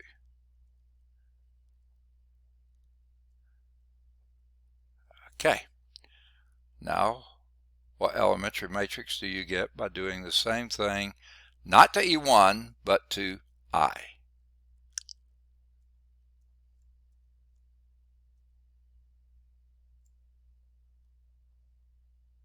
1, 0,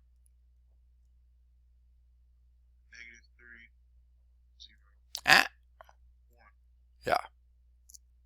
Now, what would be the inverse of that E1? Ugh, that's an ugly E. Wow. Again, you're going back to the I, not to E1 inverse. Oops, this is E2. I can't read my own lousy writing. E2 inverse. What would that be? 1, 0, -3, 1.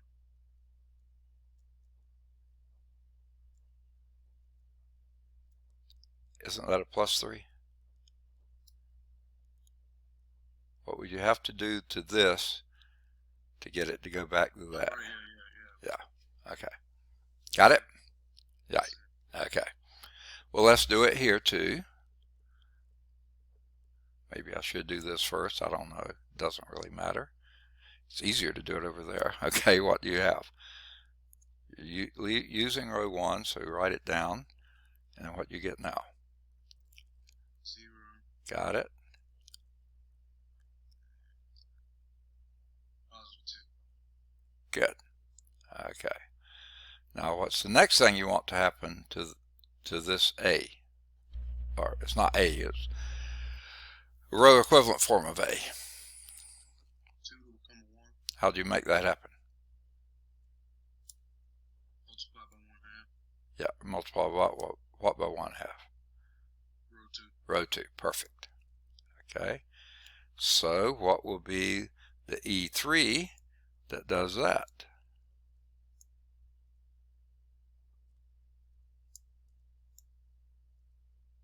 1. Oh, sorry. No, you're right. 1 0 0 1/2.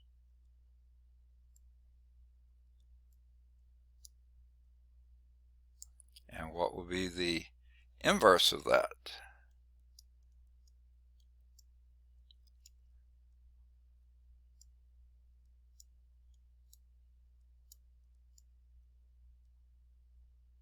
Ooh. 1 0 You're stuck on that, aren't you? Okay. 0 2. Perfect. All right. Oh man, I'm tired of sitting. Okay. And let's do it to this one, and that's pretty easy to do. 1 2 0 1. Okay, last step.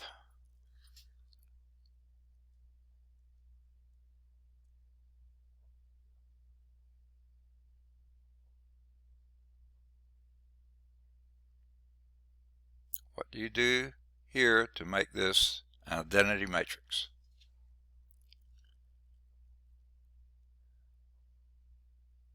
Multiply -2 by row 2. Got it? Add it to row 1. Perfect.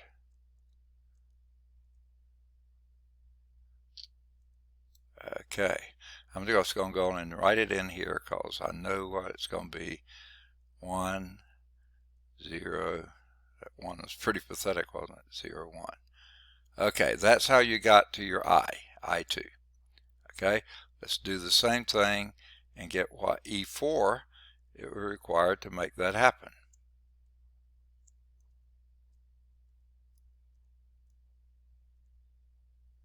Do that same operation to the identity matrix up above, and what do you get? 1 -2. -2? Yeah, -2, you're right. Okay. 0 1. Perfect, perfect, perfect. And what's the inverse of that?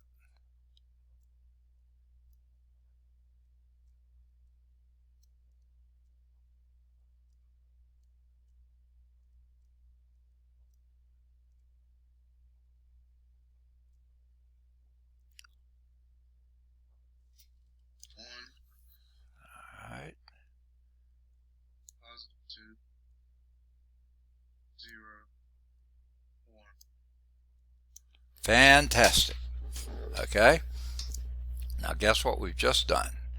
We've come up with a series of, what did it say to do? I'm stuck again. I don't know how this happens. Wait just a minute. Okay. Now my chair rolls over the cord. I don't know. Okay. This was example 4. Find a sequence of elementary matrices whose product is this matrix.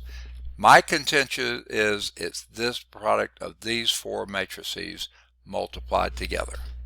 Okay? Now, let's see if that's true. Let me just check and see if the book got it right.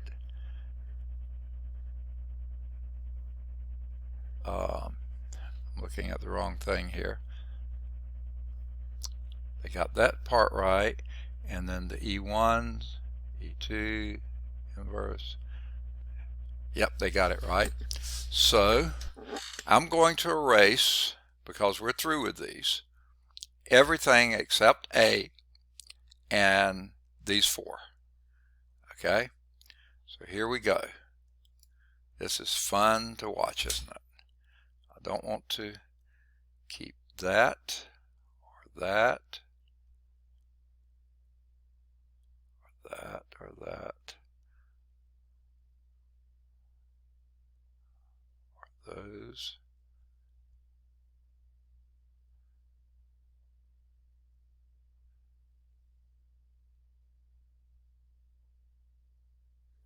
Okay, don't need this anymore. Or that or those or these.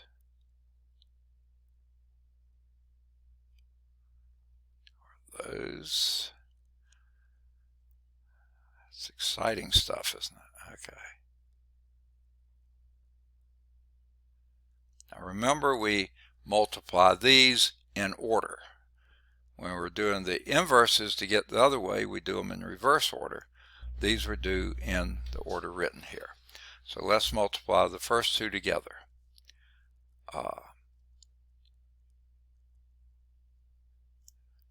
Negative 1, 0, 0, 1.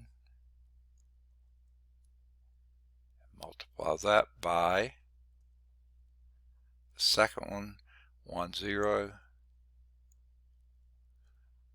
3, 1.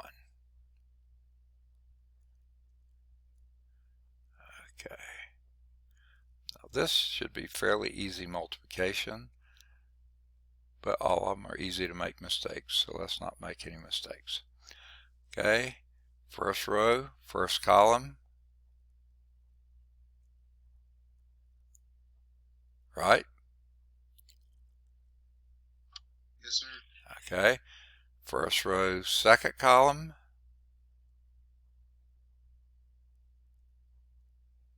right? My pen's not writing. Yuck! It aggravates me no end. It won't write, and then it just goes crazy. I'm sure I don't get frustrated. Okay. Okay.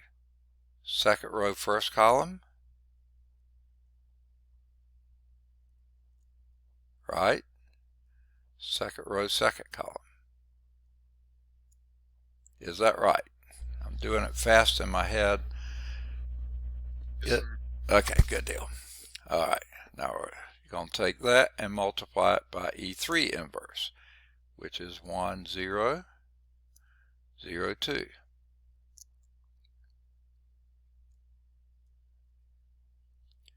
I think I'll write the answer down here, if you don't mind, because I'm running out of room up there.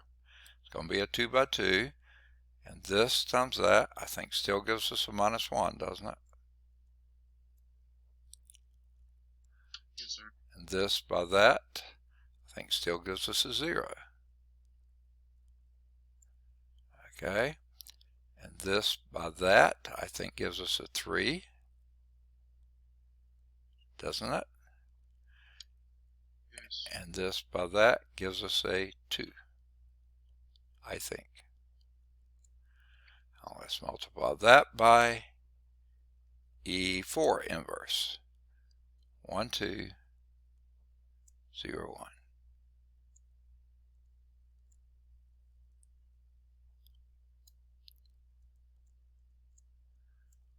And I hope this works right. Otherwise, I'm going to be very upset. Okay. Negative 1, negative 1. So I think that's a minus 1. I'm happy with that. And minus 1 times 2 is minus 2, because the rest is a 0. I'm happy with that. 3 times 1 is 3. I'm okay with that.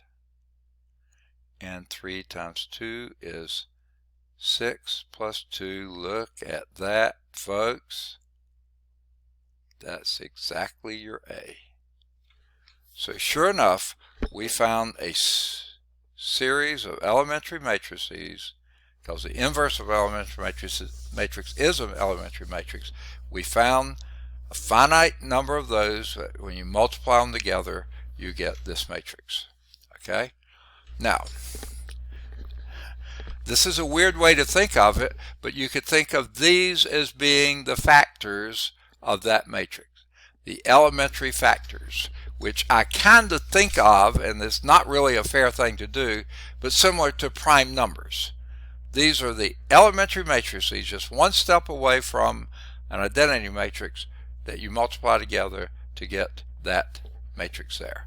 Just as if A is some big old hairy number and you break it down into the prime factorization, this is sort of like, though they never call it this, the prime factorization of that elementary matrix. Okay? Now, the next theorem ties together some important relationships between n by n matrices, okay, square matrices, and systems of linear equations.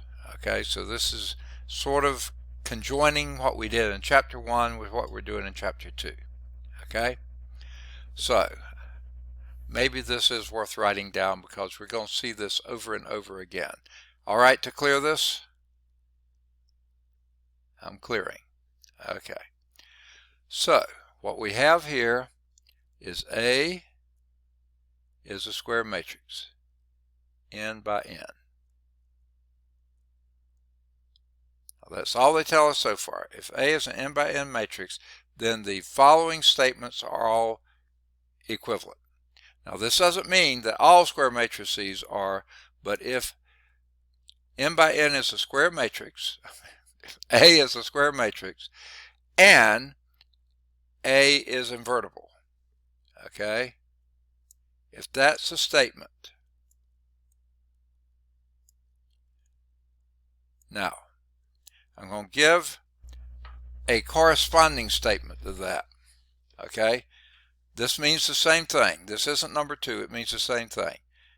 A inverse exists. I wish they sort of emphasize those two are equivalent statements. I mean, not equivalent. They're saying the same thing. If A is invertible, that means there is some A inverse out there that does exist. Okay, that's the first statement.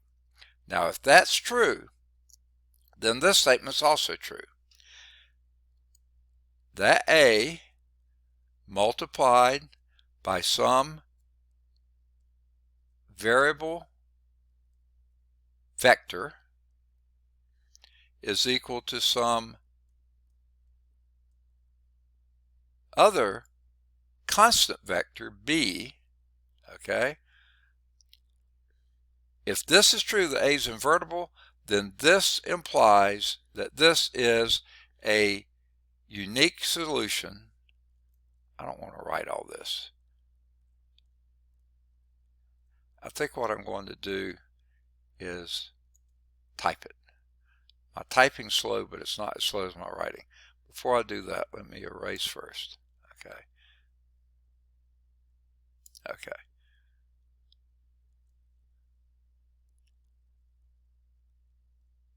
Okay. That has a unique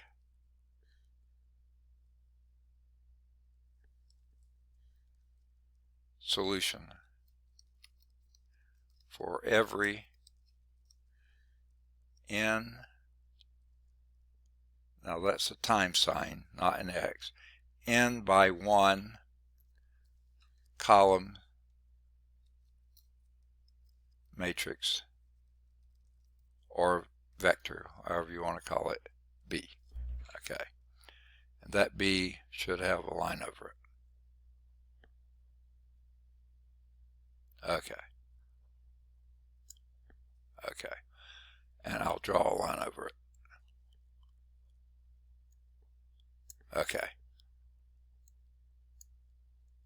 Okay. The book draws them bold. I can't draw them bold. Now this Should be an arrowhead too, but I didn't draw it very well. Okay. All right. The AX equal B has a unique solution. X1 equals something, X2 equals something, X3 equals something for every n by 1 column matrix B. Okay? Those two are equivalent. It also means if this is true, that means A is invertible or A inverse exists. Okay? The third statement that is exactly equivalent with the first two. And it basically comes from it. It's that same A times some variable vector X. If that's equal to, now here, this should be the 0 vector. Okay? They didn't draw it as if it's a vector, but it is. This, I'm going to type it in again. That's because it's easier to type than it is to write. Has only the trivial solution. Okay. Now that comes from this one. If this has a unique solution for every n by 1 column matrix B, then specifically if that column matrix B is a column of all zeros and it has a unique solution, well, guess what? I know that x1 equals 0, x2 equals 0, x3 equals 0, x4 equals 0, all those are going to produce a solution of 0. Well, this says that's a unique solution, so that means that's the only solution this one has. It's a trivial solution. All right. Going back to number 4. Sorry to be mixing up these, but it's just much easier to type, even if I'm a lousy typer, than it is to write. Okay, number 4. Completely equivalent. Ugh. Okay. A is row equivalent to... Wait a minute. I was starting to type it. I guess I could type it. No, I've got a subscript. Well, I think I still could. Let me type it. It's easier than writing. Okay. A is row equivalent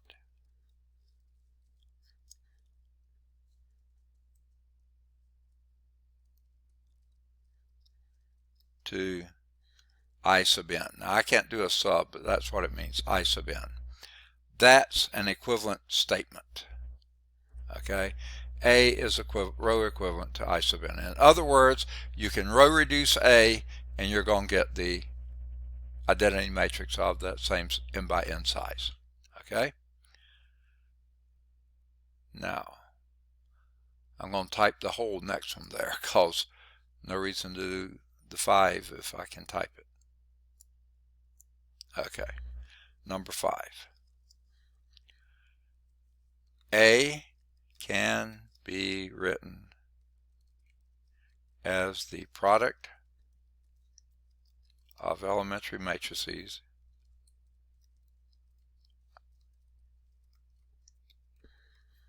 Okay, this is an exactly equivalent statement.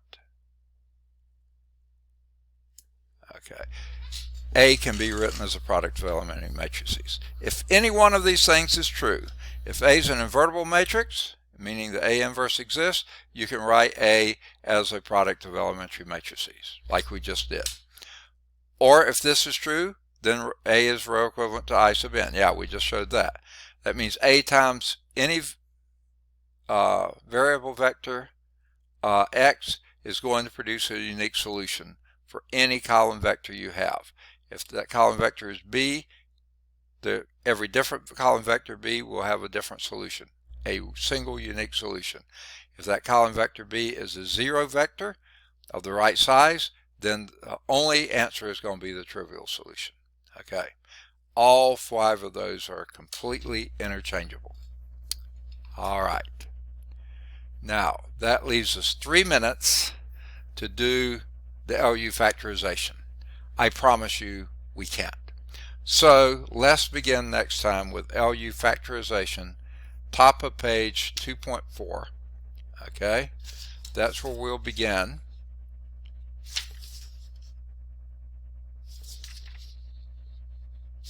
Okay, Let me give you, in the next 3 minutes, as many homework problems as it takes to do the next 3 minutes. Okay, no, I'm just kidding. Okay, in 2.4, you should be able to do any of the odds 1 through 7. You should be able to do either, and by the way, they're all at Calc Chat. The answers are in the back of the book. If you can't get those, go to Calc Chat, see if the worked out solutions will help you. If you still can't understand how they get it, ask me, bring it to class. Okay, then do either 9 or 11. They should both be at Calc Chat. Do any of the odds 13 to 17. They should be at Calc Chat. Any of the odds 19 to 23. They should be at Calc Chat. 27, 25 or 27, they should both be at Calc Chat. 29 through 35, they should all be at Calc Chat. 37 is a writing exercise. You can choose to do it if you'd like. That's up to you. It should be at Calc Chat, so you should be able to figure out what they're getting at. 39 should be at Calc Chat. 41 is a true-false question. 3 pieces to it, so they should be at Calc Chat. Okay, stop there. Stop there. The rest of those are LU factorization. And since we haven't done that, we will pick up with those next time. All right. Any questions on 2.4? Now, we should finish 2.4 next time, and then we'll talk about, I'll just introduce you a little bit to Markov chains.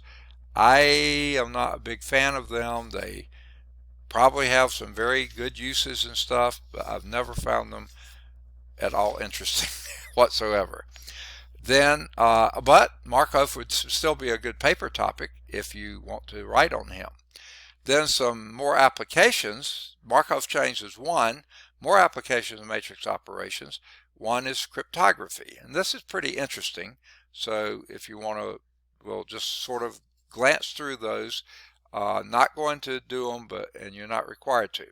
Then there's Leontief or something like that, input-output model. Another thing I've never gotten too fired up about, but you could write on who in the world Leontief was, if I'm pronouncing it right, how he came up with this model or who uses it, that kind of stuff. Least squares regression analysis. That's something you do use a lot in lots of applications. We won't go into it now, but certainly worth looking into in case you ever need it.